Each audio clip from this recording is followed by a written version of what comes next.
नमस्कार, मैं हूं संतोष। सिटी न्यूज़ वैन रीवा की सांध्यकालीन समाचार सेवा में आपका स्वागत है। प्रस्तुत हैं आज के मुख्य समाचार। 1968 में ही शाम के नाम से जारी हो चुका है डाक टिकट। डायबिटिक लोग भी खा सकते हैं इसे। देखें पूरी खबर। अघोषित बिजली कटौती के विरोध में कांग्रेस पार्टी ने बिजली विभाग के सामने किया धरना प्रदर्शन। गुरु शिष्य परंपरा हुई शर्मसार, शिक्षक पर लगा दुष्कर्म का आरोप। खबरें अब विस्तार से। प्रदेश भर में हो रही अघोषित बिजली कटौती सहित बिलों में आ रही गड़बड़ियों को लेकर प्रदेश कांग्रेस कमेटी के अध्यक्ष पूर्व मुख्यमंत्री कमलनाथ के आह्वान पर आज प्रदेश सहित रीवा में कांग्रेस पार्टी ने बिजली विभाग कार्यालय के बाहर सुबह 11 बजे से धरना प्रदर्शन किया। आपको बता दें कि इस प्रदर्शन के दौरान कांग्रेस जिला अध्यक्ष सहित पार्टी पदाधिकारी और कार्यकर्ता मौजूद रहे। जिला अध्यक्ष त्रियोगी नारायण शुक्ला ने जानकारी देते हुए बताया कि घोषित विद्युत कटौती और बिलों में लगातार हो रही गड़बड़ियों को सुधार के लिए पूर्व में संबंधित विभाग के जिम्मेदार अधिकारियों को ज्ञापन पत्र सौंपा गया था, लेकिन व्यवस्था नहीं सुधरी, जिसके बाद आज प्रदेश पार्टी कार्यालय से मिले निर्देश के बाद जिले और ब्लॉक स्तर पर धरना प्रदर्शन किया जा रहा है। महामहिम राज्यपाल के नाम ज्ञापन भी सौंपा जाएगा। जिला कांग्रेस कमेटी द्वारा कार्यपालन यंत्री शहर संभाग कार्यालय के सामने आज धरना प्रदर्शन दिया गया। इस दौरान अघोषित विद्युत कटौती और बिजली बिल की गड़बड़ियों को लेकर नारेबाजी की गई। जिला अध्यक्ष ने कहा कि मनमानी अघोषित विद्युत कटौती जारी है। ग्रामीण क्षेत्रों में ज्यादातर ट्रांसफार्मर जले हुए हैं। इस भीषण गर्मी में लोगों का घर में अंदर रह पाना मुश्किल हो रहा है। साथ ही पानी की भी जटिल समस्या हो रही है। इसके बावजूद भी बिजली विभाग के अधिकारी इस ओर जरा भी ध्यान नहीं दे रहे हैं। उन्होंने कहा कि अगर इन समस्याओं का समाधान जल्द नहीं किया जाता तो प्रदेश स्तर पर बड़ा आंदोलन किया जाएगा। प्रस्तुत है जिला कांग्रेस कमेटी के अध्यक्ष त्रियोगी नारायण शुक्ला एवं नरेंद्र मिश्रा विद्युत अधिकारी से प्राप्त जानकारी के अंश। लोग के द्वारा धरना प्रदर्शन दिया जा रहा है विद्युत कार्यालय में, क्या इसकी वजह है, क्या मांगे? अनाप शनाप बिजली की जो कटौती हो रही है, अघोषित जो इनकी कटौती है, नियमित कटौती के अलावा और जो अनाप शनाप बिजली के बिल आ रहे हैं, तमाम गांव के इलाके में ट्रांसफार्मर जले हुए हैं, वो नहीं बदले जा रहे हैं, जिसके कारण इतनी भीषण गर्मी में भारी पेयजल संकट उत्पन्न है। लोगों को रहने में इतनी टेम्परेचर में न बिजली रहती है तो लोगों को भारी संकट से सामना करना पड़ रहा है। इसके लिए मध्य प्रदेश कांग्रेस कमेटी के सम्मानित अध्यक्ष कमलनाथ जी का आह्वान है। आज पूरे प्रदेश में विद्युत वितरण केंद्र जितने हैं, चाहे शहर में हो चाहे ग्रामीण इलाके में, ब्लॉक के इलाकों में, हर जगह आज 11 बजे से कांग्रेस पार्टी के सभी सम्मानित साथी सरकार को जगाने, बिजली विभाग को जगाने के लिए धरने और प्रदर्शन पे, धरने आंदोलन पे बैठे हुए हैं तथा सभी लोग ज्ञापन सौंप रहे हैं कि कम से कम यही है ज्ञापन, इसी का है ज्ञापन। राज्यपाल के नाम से ज्ञापन है कि अघोषित कटौती बंद हो, अनाप शनाप बिजली के बिल आना बंद हो, जले हुए ट्रांसफार्मर बदले जाएं, जिसलिए जनता को निजात मिल सके।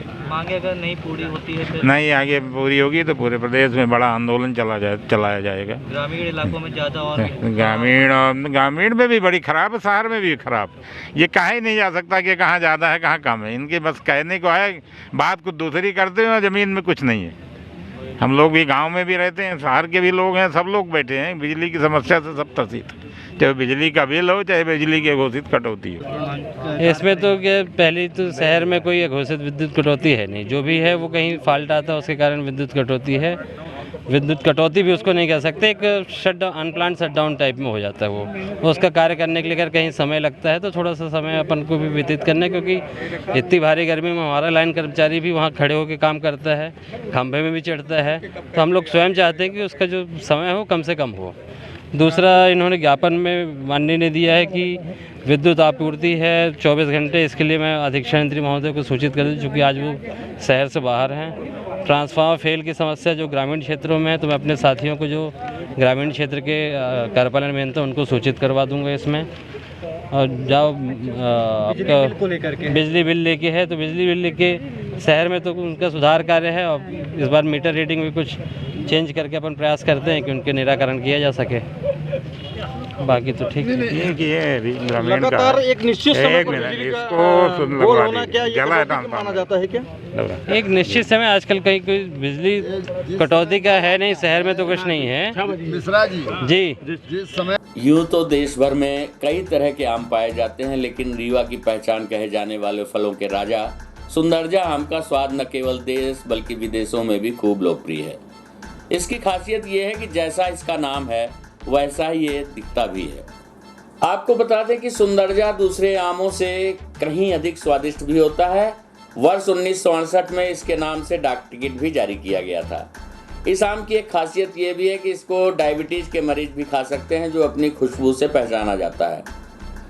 मध्य प्रदेश में पाई जाने वाली आम की 213 प्रजातियों में सबसे प्रमुख सुंदरजा है। ये मुख्यतः रीवा की देन है, जो अब पूरे देश की नर्सरियों में पाया जाता है।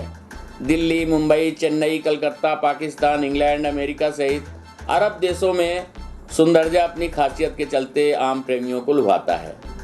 इसकी खासियत है कि सुंदरजा में सेंट जैसी खुशबू होती है और जैसा इसका नाम है देखने में भी ये उसी तरह सुंदर दिखाई देता है। आम में मिठास तो इतनी है कि इसे आंख मूंद कर पहचाना जा सकता है, जिसके चलते सभी सुंदरजा को पसंद करते हैं।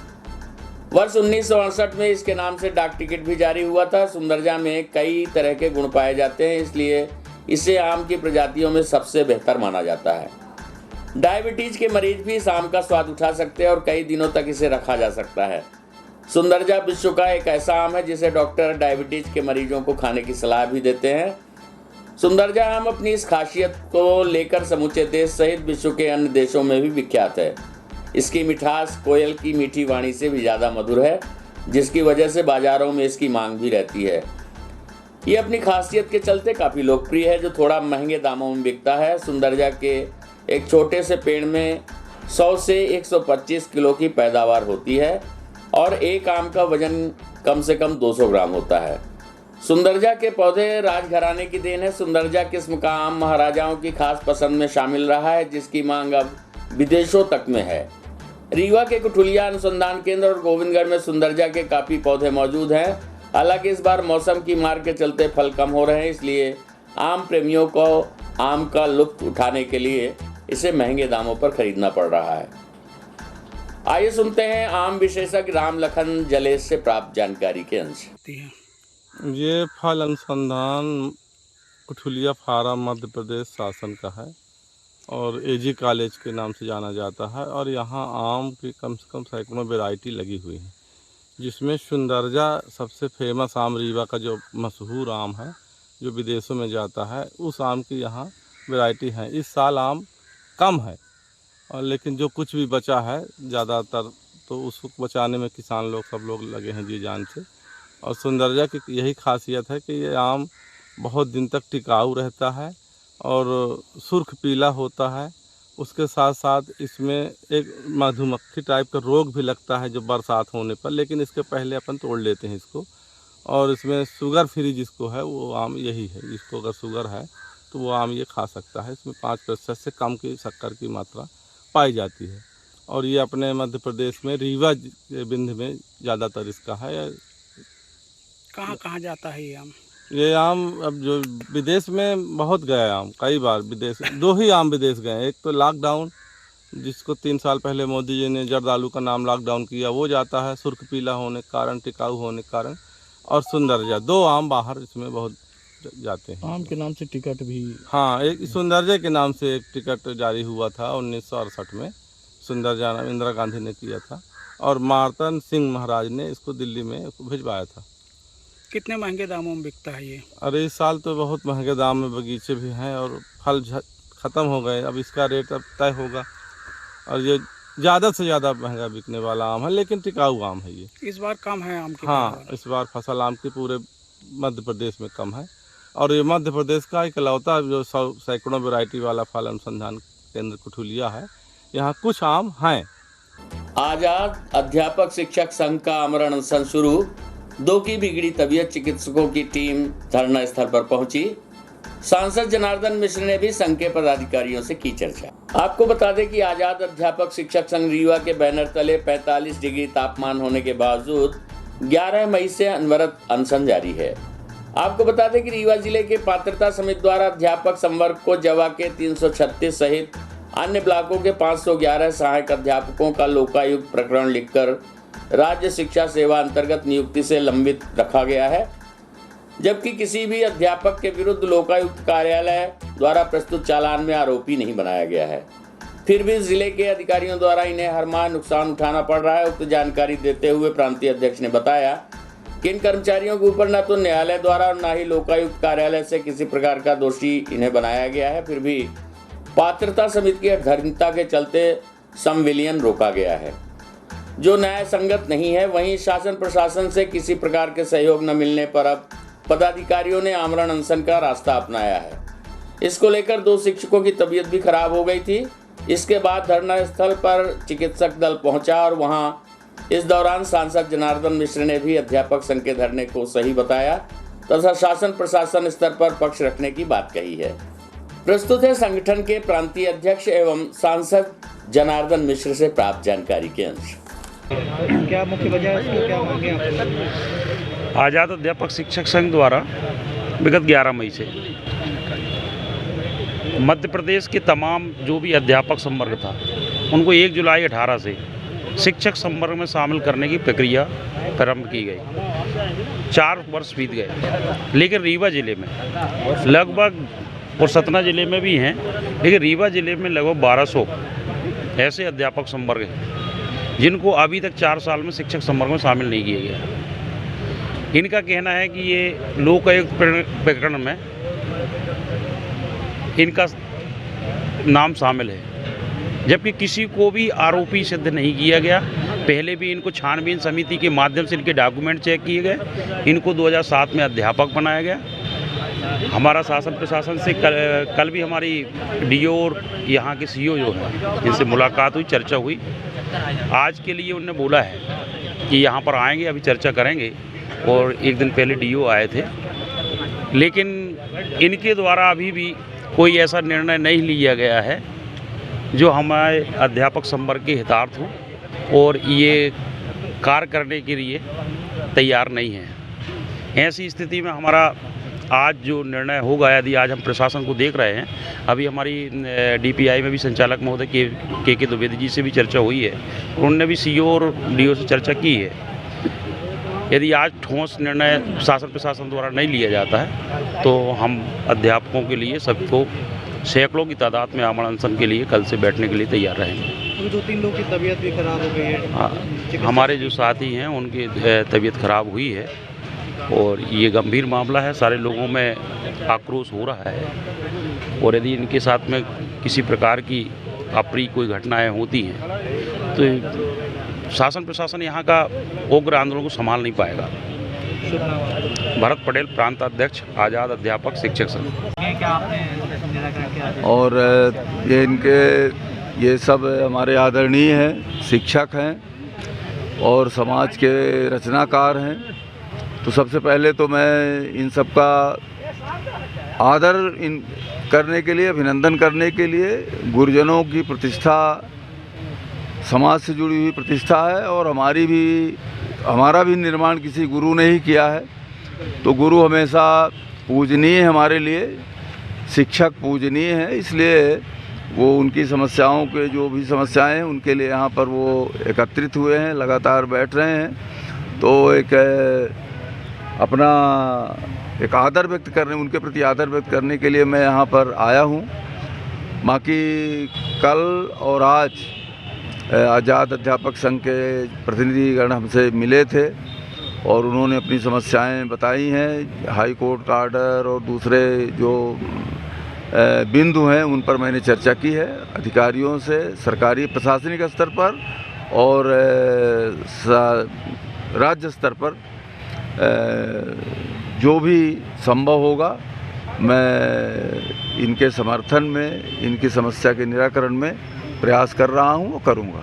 1 हफ्ता हो गया इन लोग को बैठे हुए। हाँ, वो है, समस्याएं हैं इनकी, और मैं प्रयास करूँगा कि सरकार इनकी बातों को माने, सरकार का पक्ष इनका पक्ष सरकार के समक्ष और मैं भी रख सकूं, और बाकी ये लोग भी रख रहे हैं, मैं भी रखूँगा, ये इतना तय है। प्रशासन से भी मैंने थोड़ा बात की है पहले भी, अभी भी बात कर रहा हूँ।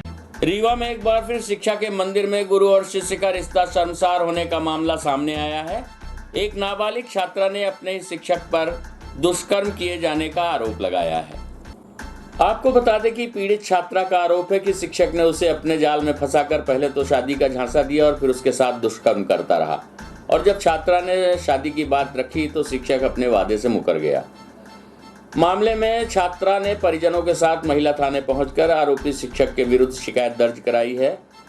दरअसल गुरु और शिष्य के रिश्ते को शर्मसार कर देने वाला ये मामला रीवा जिले के सेमरिया थाना क्षेत्र का है, जहां एक नाबालिग छात्रा के साथ शिक्षक द्वारा दुष्कर्म किए जाने का मामला सामने आया है। पीड़िता सेमरिया कस्बे में ही संचालित एक निजी विद्यालय की छात्रा है, जिसने स्कूल में पढ़ाने वाले शिक्षक पर दुष्कर्म किए जाने का आरोप लगाया है। शिक्षक सेमरिया थाने के बड़ा गांव का रहने वाला है, जो स्कूल की छात्रा को बहला फुसलाकर दुष्कर्म की घटना को अंजाम दिया है। पीड़िता का आरोप है कि शिक्षक ने छात्रा को शादी करने का झांसा दिया और उसे अपने झांसे में फंसाकर उसके साथ दुष्कर्म करता रहा, और जब छात्रा ने शादी का दबाव बनाया तो शिक्षक अपने वादे से मुकर गया। शिक्षक के इस बर्ताव के बाद छात्रा ने परिजनों को अपनी आपबीती सुनाई, जिसके बाद परिजन छात्रा को लेकर महिला थाना पहुंचे और मामले की शिकायत दर्ज कराई है। पुलिस ने छात्रा की शिकायत पर मामले की जांच शुरू कर दी है। प्रस्तुत है घटना के संबंध में एडिशनल एसपी शिव कुमार वर्मा से प्राप्त जानकारी के अंश। हाँ, ये सिमरिया का मामला था, लेकिन महिला थाने में इसकी रिपोर्ट दर्ज कर ली है। बच्ची की रिपोर्ट पर से महिला थाना प्रकरण पंजीबद्ध कर लिया है। मामले को विवेचना में ले लिया गया है और आरोपी की पता तलाश के लिए थाना प्रभारी लगातार लगे हुए हैं। शीघ्र गिरफ्तार करके वैधानिक कार्रवाई की जाएगी। क्या सर कोई प्रश्न का मामला था कि? हाँ, ये जानकारी लग रही है कि पहले से परिचित थे और पहले से कुछ प्रश्न का मामला भी है। कुछ दिनों पहले वहाँ संभवतः वो गया हुआ था, तो परिवारों की उस पर नज़र पड़ी थी, तो बच्ची ने फिर उसके बाद शिकायत करना शुरू की। पहले उस कार्रवाई कुछ स्टार्टिंग में रहता है, जैसे कि एक संकोच रहता, तो बच्ची ने पहले नहीं बताई, बाद में घटनाक्रम बताया, तो परिजनों ने थाने में आकर रिपोर्ट की, कार्रवाई की जा रही है। लड़की बालिग नाबालिग है। रीवा जिले के गढ़ थाना क्षेत्र अंतर्गत स्कॉर्पियो की टक्कर से स्कूटी सवार एक युवक की मौत हो गई, जबकि दूसरा युवक जिंदगी और मौत के बीच संघर्ष कर रहा है। घटना की सूचना पर मौके पर पहुंची पुलिस कर रही है जांच। आपको बता दें कि पुलिस ने घायल को उपचार के लिए संजय गांधी अस्पताल में भर्ती कराया है, जबकि मृतक के शव को पीएम के लिए अस्पताल में रखवा दिया गया है। वहीं घटना कारित करने वाले स्कॉर्पियो वाहन को जब्त कर लिया गया है, जबकि चालक मौके से फरार हो गया। बताया गया है कि ये गाड़ी इंजीनियर हरीश शर्मा की है, जो खुद ही ड्राइव कर रहे थे। पुलिस फिलहाल पूरे मामले की जांच कर रही है। वहीं घटना को लेकर परिजनों ने जानबूझकर टक्कर मार जाने का आरोप लगाया है। घटना के संबंध में मिली जानकारी के मुताबिक गढ़ थाना क्षेत्र के निवासी सोनू उपाध्याय अपने चचेरे भाई कमलेश उपाध्याय के साथ ग्राम परासी रिश्तेदारी में गए हुए थे, जहां से बीती शाम वो इस स्कूटी से वापस लौट रहे थे और जैसे ही कुरैया नाला के समीप पहुंचे तभी स्कॉर्पियो ने टक्कर मार दी, जिससे दोनों युवक सड़क पर गिर गए। इस दौरान कमलेश की मौत हो गई, जबकि सोनू गंभीर रूप से घायल है, जिसे उपचार के लिए संजय गांधी अस्पताल में भर्ती कराया गया है। वहीं घटना की सूचना पर मौके पर पहुंचे परिजनों ने बताया कि 4 दिन पहले ही सोनू के बहन की शादी हुई थी। परिजनों का कहना है कि गांव में अमृत सरोवर योजना के तहत तालाब का निर्माण किया जा रहा था, जिसकी निगरानी के लिए इंजीनियर हरीश शर्मा को विभाग द्वारा तैनात किया गया है। कुछ दिन पूर्व ही हरीश शर्मा और मृतक सहित घायल से कहासुनी हुई थी। परिजनों का आरोप है कि इंजीनियर हरीश शर्मा द्वारा नियमों को ताक पर रखकर मशीनों से तालाब के निर्माण करा रहे थे, जिसको लेकर दोनों भाइयों ने विरोध किया था और इसी बात को लेकर कहासुनी हुई थी। परिजनों का आरोप है कि इसी के चलते जानबूझकर इंजीनियर द्वारा स्कॉर्पियो वाहन से टक्कर मारी गई है, जिसमें कमलेश की मौत हो गई, जबकि सोनू गंभीर रूप से घायल है। पुलिस ने वाहन को जब्त कर लिया है। बताया गया है कि वाहन इंजीनियर ही ड्राइव कर रहे थे। पुलिस फिलहाल इस पूरे मामले की जांच कर रही है। आइए सुनते हैं घटना के संबंध में अगस्त क्रांति मंच के पदाधिकारी कुंज बिहारी तिवारी एवं एडिशनल एसपी शिव कुमार वर्मा से प्राप्त जानकारी के अंश। ये दोनों लड़के सोनू और कमलेश अगस्त क्रांति मंच के सक्रिय कार्यकर्ता थे और निरंतर भ्रष्टाचार के खिलाफ, जैसे कि आप सबके माध्यम से हमने हफ्तों से चला रखा था कि जिस तरह से जल जीवन, नल जल और ये घोटाले हुए हैं, इस तरह से अमृत सरोवर बड़ा घोटाला हो रहा है। राजस्थानी ट्रैक्टरों के बारे में हमने आपके माध्यम से प्रशासन को आगाह किया था कि इस पे रोक लगाई जाए। और ये जो पानी के लिए है, जल के लिए सरोवर बन रहे हैं, ये भ्रष्टाचार की भेंट चढ़ रहे हैं, लेकिन प्रशासन नहीं जागा। लेकिन ये जो भ्रष्टाचारी हैं, उन भ्रष्टाचारियों के जो दलाल हैं, इनके आंखों की किरकिरी हमारे अगस्त क्रांति मंच के साथी बने हुए हैं। और उसका दुष्परिणाम है कि जो हरीश शर्मा इंजीनियर है, जोधपुर में अमृत सरोवर तालाब जो बन रहा है, वहाँ पोकलेन मशीनें लगी थी। ये सोनू ने और कमलेश ने उससे बोला कि ये यहाँ के जो गरीब मजदूर हैं, इनको काम नहीं दिया जा रहा है और आप इस तरह से मशीनों से काम करा रहे हैं। इस पे 2-4 दिन पहले कुछ बहस हुई थी लड़कों से, और कल एकांत में इनको पाके हरीश शर्मा ने अपनी स्कॉर्पियो से इनको कुचल दिया। ये हत्या है, एक्सीडेंट नहीं है। और उसके बाद भी जो उधर के नई गढ़ी क्षेत्र के सफ़ेद पोश दलाल हैं, उनकी मानवता नहीं जागी। ये बच्चे 2 घंटे रोड पे पड़े रहे और वो दलाल आए, उसको हरीश शर्मा को भगवाए, लेकिन इनको नहीं उठाए, जिसके कारण से अत्यधिक खून बहने से हमारे एक क्रांतिकारी साथी कमलेश उपाध्याय शहीद हुए, जिसके न्याय के लिए हम लोग जो हद तक जाना पड़ेगा जाएंगे। और एक भाई ज़िंदगी मौत से सोनू उपाध्याय जूझ रहा है। कमलेश अपने घर में बूढ़ी माँ का एक सहारा था, और एक छोटा भाई के लिए भी इनके पिताजी नहीं, और बहुत ही गरीब घर से हैं, लेकिन क्षेत्र के विकास और क्षेत्र की आवाज़ बनने का जज्बा था। अगस्त क्रांति मंच के सक्रिय कार्यकर्ता थे। सरगढ़ थाना अंतर्गत गुम्मा मोड़ के पास स्कॉर्पियो और स्कूटी की भिड़ंत हुई है, क्या ऐसा पूरा मामला? हाँ, 2 व्यक्ति थे, स्कूटी में जा रहा था और स्कॉर्पियो वाले ने उनको टक्कर मारी, जिससे दोनों को चोट लगी। दोनों को ऐसे में लाया गया था इलाज के लिए पुलिस के द्वारा, और तत्परता से कार्रवाई कराई गई। इसके बावजूद भी एक व्यक्ति की तो मौत हो चुकी है, दूसरा व्यक्ति भी मरणासन है। परिवारजनों ने थाना प्रभारी गढ़ को ऐसी खबर दे दी थी कि दूसरा व्यक्ति भी मर गया है। थाना प्रभारी के इन्फॉर्मेशन पर मैंने एसडीएम में चेक कराया, मीडिया के माध्यम से भी जानकारी मिली थी अभी कि एक व्यक्ति पूरी अभी मृत नहीं हुआ है। जानकारी ली तो वो व्यक्ति वेंटिलेटर पे है और लगभग मरणासन स्थिति में है। हॉस्पिटल की टीम उसका इलाज कर रही है। सर, ये भी बताया जा रहा था ग्रामीणों के द्वारा कि इनकी पहले से वादा विवाद चल रहा था स्कूटी वाले का। जो अभी पुलिस को प्रथम दृष्टया एक्सीडेंट के बारे में जानकारी लगी थी, पुलिस ने उस तरह प्रकरण पंजीबद्ध कर लिया है। घर परिवार के सदस्य अगर कोई ऐसा साक्ष्य देते हैं, एविडेंस देते हैं, तो पुलिस उस अनुसार वैधानिक कार्रवाई करेगी। ये घटना कितनी टाइम की है? ये घटना कल करीब 7 बजे के आसपास। आज की खबरों में बस इतना ही। कल हम फिर हाजिर होंगे कुछ नई खबरों के साथ। तब तक के लिए हमें इजाजत दीजिए। नमस्कार।